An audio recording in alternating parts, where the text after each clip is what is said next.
Guys welcome back to my channel. আবার চলে এসেছি একটা ঝকঝকে তকতকে স্যানিটাইজার ব্লগ নিয়ে। এখন তো বৃষ্টির ওয়েদার, তাই আমার মেয়ে বলল যে মা একটু ঝাল ঝাল করে কিছু রান্না করো।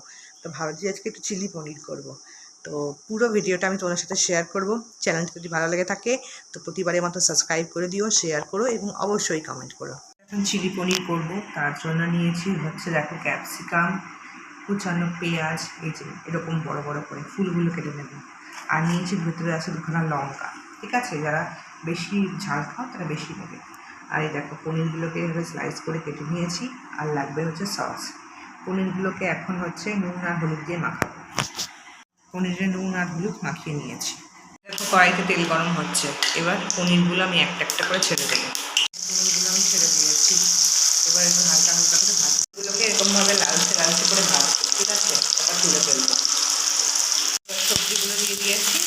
এবার একটু নুন আর হলুদ দেবো। এই দেখো ভাজা হয়ে গেছে পনিরগুলো। এখানে এখন আন্দাজ মতো 1 চামচ এই আন্দাজ মতো নুন দিয়ে দিলাম। আর এই যে পরিমাণ মতো হলুদ দিয়ে ভালো করে নাড়াচাড়া করবো। গ্যাসের সমস্যার জন্য প্রায় ইন্ডাকশানে রান্না করতে হচ্ছে। সবজিগুলো ভাজা হয়ে গেছে গায়েস, দেখেছো। সস আমি দিয়ে দেবো, প্রায় অর্ধেকটা পরিমাণ সসই দেবো। সস দিয়ে দিয়েছি। এবার এটাকে ভালো করে নাড়াচাড়া করবো, ঠিক আছে। আন্দাজ পরিমাণ মতো জল দিয়ে দিলাম। প্রায় গাঢ় হয়ে এসছে দেখো পনিরটা।